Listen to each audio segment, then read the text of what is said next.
আসসালামু আলাইকুম। আশা করি সবাই ভালো আছো। আজকে আরো একটা নতুন ভিডিও নিয়ে উপস্থিত হয়েছি। আজকের ভিডিওতে আমরা এডুকেশনাল সাইকোলজি একটা অত্যন্ত গুরুত্বপূর্ণ বিষয় JP Guilford structure of intellect model এইটা নিয়ে আজকে আলোচনা করব। তো watch the video till the end and note down the vital points on your exercise book. JP গিলফোর্ডের নাম তোমরা হয়তো শুনেছো।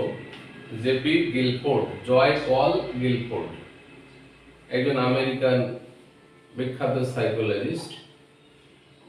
এবং এই আমাদের যে ইন্টালেকচুয়াল অ্যাবিলিটি সকল মানুষের যে বৌদ্ধিক ক্ষমতা, ইন্টালেকচুয়াল অ্যাবিলিটি, সেই সকল মানুষের সমস্ত রকম ইন্টালেকচুয়াল অ্যাবিলিটির যে আধার ইন্টালেক্ট, যাকে আমরা ধী শক্তি বলি, সেই ধী শক্তির যে three dimensional structure JP Guilford দিয়েছেন, সেটাই আজকে আমরা ক্লিয়ার করার চেষ্টা করব। তো আমরা এর আগের ভিডিওতে আলোচনা করেছি ইন্টেলিজেন্স নিয়ে।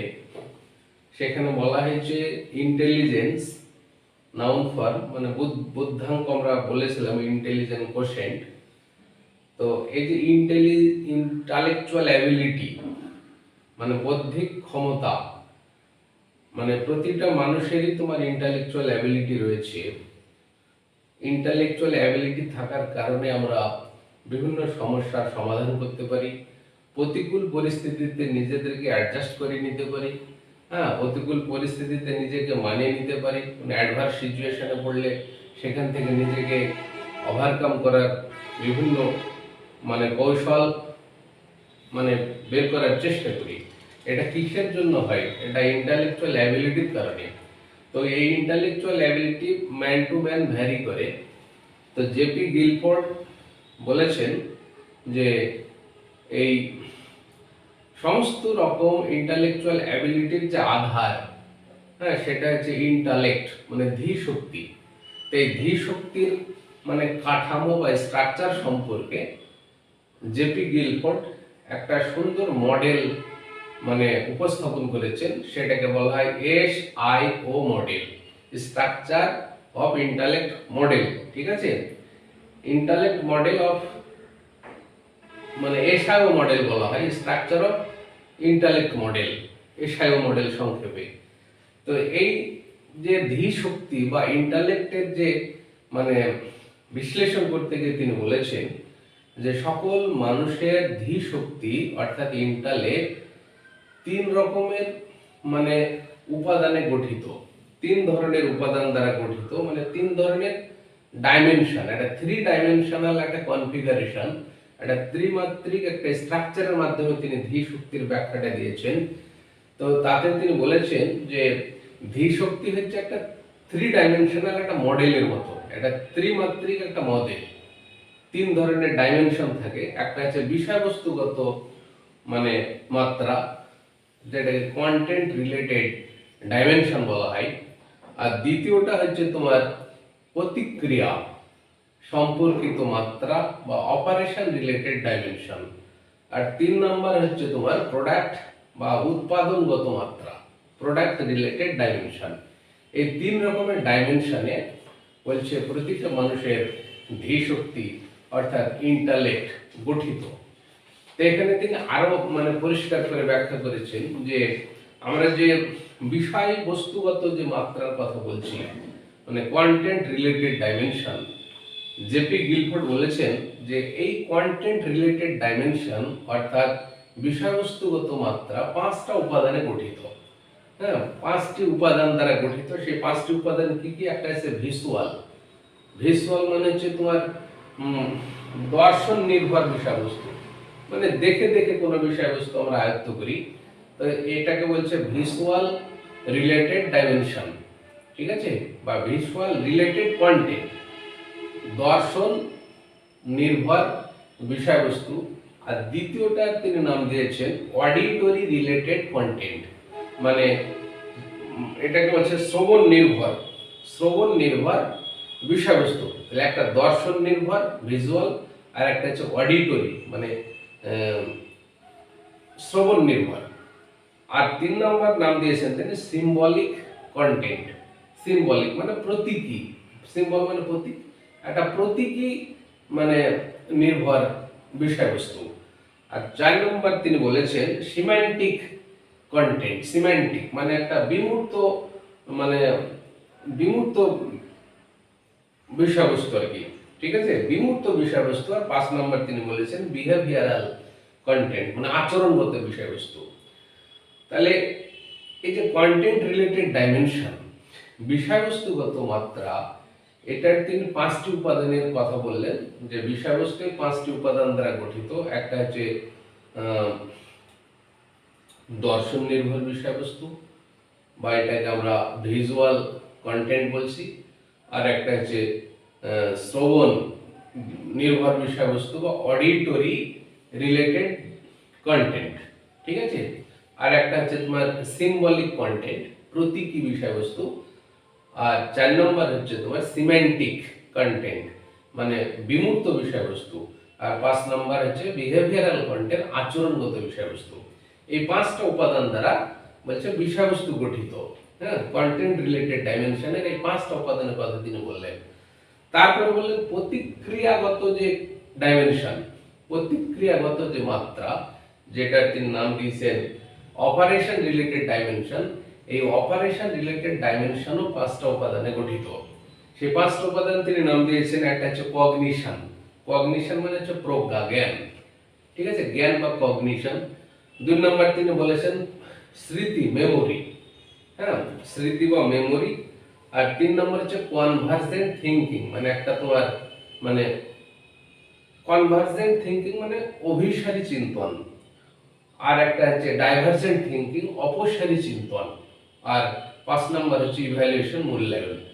তাহলে এই যে অপারেশন রিলেটেড ডাইমেনশন, প্রতিক্রিয়াগত মাত্রা 5টা উপাদানে গঠিত। 1 নম্বর আমরা বললাম কগনিশন, 2 নম্বর মেমোরি, স্মৃতি, 3 নম্বর কনভার্জেন্ট থিঙ্কিং, অভিসারী চিন্তন, 4 নম্বর ডাইভার্জেন্ট থিঙ্কিং, অপসারী চিন্তন, 5 নম্বর ইভ্যালুয়েশন, মূল্যায়ন। তো এখানে একটু বলি, কগনিশন হচ্ছে প্রজ্ঞা, জ্ঞান, নতুন কোনো কিছু জানাটাই হচ্ছে জ্ঞান, ঠিক আছে। আর স্মৃতি হচ্ছে কোনো কিছুকে স্মরণ করার যে ক্ষমতা, দক্ষতা, সেটাকে মেমোরি বলি। আর তোমার অভিসারী চিন্তন মানে কনভার্জেন্ট থিঙ্কিং, যখন কোনো সমস্যার পার্টিকুলার একটি মানে সমাধান সূত্র মানে কেউ বলতে পারে, তখন মানে একটা চিন্তা করার মাধ্যমে তো সমাধান সূত্র বেরিয়ে আসে। তো যে চিন্তন প্রক্রিয়ায় কোনো সমস্যার পার্টিকুলার একটি সমাধান সূত্র পাওয়া যায়, সেই চিন্তনকে বলা হয় কনভার্জেন্ট থিঙ্কিং, অভিসারী চিন্তন, ঠিক আছে। আর কোন সমস্যার যখন একাধিক সমাধান সূত্র চিন্তা করে বের করা হয়, তখন সেই ধরনের চিন্তনকে বলা হয় তোমার ডাইভার্জেন্ট থিঙ্কিং, অভিসারী চিন্তন, ঠিক আছে। আর ইভ্যালুয়েশন, মূল্যায়ন, এই 5টি উপাদানে তোমার প্রতিক্রিয়াগত ডাইমেনশন যেটা মাত্রা, প্রতিক্রিয়াগত মাত্রা গঠিত। হ্যাঁ, তারপরে বলা হচ্ছে তোমার 3 নম্বর ডাইমেনশন যেটা, সেটা হচ্ছে তোমার উৎপাদনগত মাত্রা, প্রোডাক্ট রিলেটেড ডাইমেনশন। এই প্রোডাক্ট রিলেটেড ডাইমেনশনটা কি বলছে, এই প্রোডাক্ট রিলেটেড ডাইমেনশনের 6টা উপাদান আছে। জেপি গিলফোর্ড বললেন যে প্রোডাক্ট রিলেটেড ডাইমেনশন এটা 6টা উপাদান দ্বারা গঠিত। হ্যাঁ, কি সেই 6টা উপাদান? একটা হচ্ছে ইউনিটস এটা একক, 2 নম্বর হচ্ছে ক্লাস, শ্রেণী, তারপরে হচ্ছে তোমার রিলেশনশিপ, সম্পর্ক, আর 4 নম্বর হচ্ছে সিস্টেম, ব্যবস্থাপনা, আর 5 নম্বর হচ্ছে ট্রান্সফরমেশন, পরিবর্তনশীলতা, আর 6 নম্বর হচ্ছে ইমপ্লিকেশন, তাৎপর্য বিচার। তো এখানে তিনি বলছেন যে গিলফোর্ডের মতে তোমার এই যে 5টা বিষয়বস্তুগত যে মানে মাত্রার যে 5টা উপাদান এবং প্রতিক্রিয়াগত মাত্রার 5টা উপাদান, এদের মধ্যে এক ধরনের কম্বিনেশন ঘটে।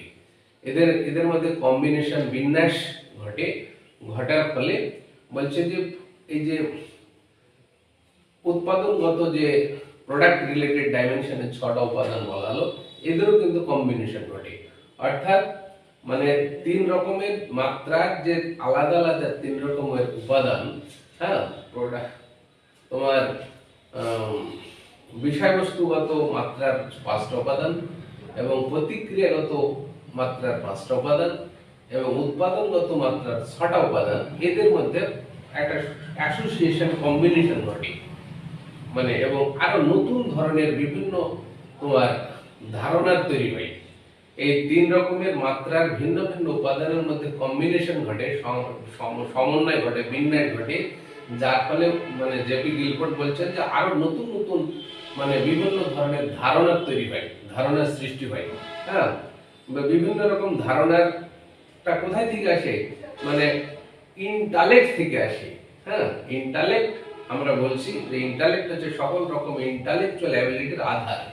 তো এখানে জেপি গিলফোর্ড দেখিয়েছেন যে কন্টেন্ট রিলেটেড মাত্রার 5টা উপাদান, প্রতিক্রিয়াগত মাত্রার 5টা উপাদান, উৎপাদনগত মাত্রার 6টা উপাদান, এদের মধ্যে পারস্পরিক কম্বিনেশনের ফলে তোমার 5 × 5 × 6 টোটাল 150 রকম নতুন ধারণা তৈরি হয়।